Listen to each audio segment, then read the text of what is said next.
SR ક્રિએશનમાં આપ સર્વેનું સ્વાગત છે. આજે આપણે જોઈશું શ્રાવણ વદ તેરસ, ચૌદશ અને અમાસ આ 3 દિવસ શા માટે પીપળે પાણી રેડવામાં આવે છે, કઈ રીતે પાણી રેડવું જોઈએ, શું કરવું શું ન કરવું. મિત્રો, વિડીયો પસંદ આવે તો વિડીયોને લાઈક કરશો, વધારેમાં વધારે શેર કરશો અને જો ચેનલમાં નવા હોય તો ચેનલને સબસ્ક્રાઇબ જરૂરથી કરશો. શ્રાવણ માસના વદ તેરસ, ચૌદશ અને અમાસના આ 3 દિવસ આરાવારાના દિવસો કહેવાય છે. એવી માન્યતા જોવા મળે છે કે આ 3 દિવસ પિતૃલોક કે જ્યાં પિતૃઓનો વાસ છે તેનો સમય સવારનો હોય છે. તેથી આ 3 દિવસોમાં જળની વિશેષ જરૂર રહે છે. આથી આ 3 દિવસોમાં પિતૃદેવોને પાણીની અપેક્ષા વધારે રહે છે. તેથી પિતૃતર્પણ કરવામાં આવે છે. પરંતુ બધા લોકો પિતૃતર્પણ કરી શકતા નથી.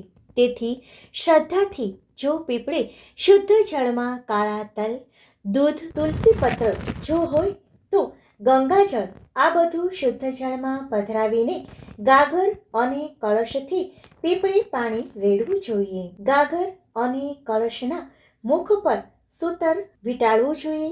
તેમજ હાથમાં દર્ભ રાખીને ગાગર અને કળશ વડે પીપળે પાણી રેડવું જોઈએ. તેમજ ઓમ પિતૃભ્યો નમઃ મંત્રનો સતત જાપ કરતા રહેવું જોઈએ. કહેવાય છે કે પિતૃઓના દેવો બીજાનું અન્ન કે જળનો સ્વીકાર કરતા નથી.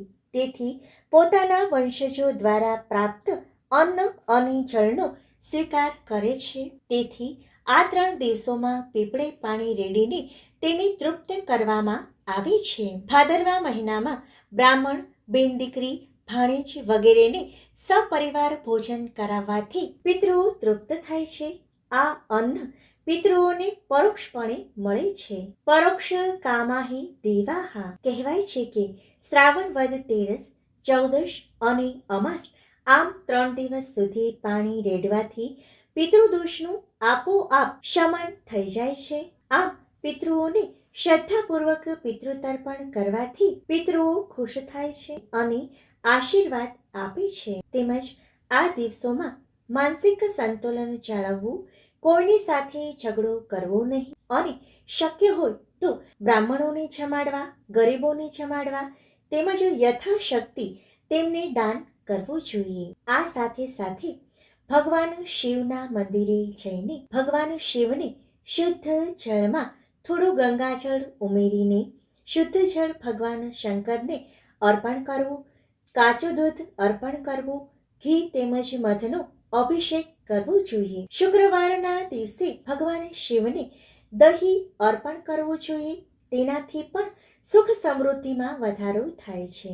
મિત્રો, વિડીયો પસંદ આવે તો વિડીયોને લાઈક કરશો, શેર કરશો તેમજ જો ચેનલમાં નવા હોય તો ચેનલને સબસ્ક્રાઇબ જરૂરથી કરશો.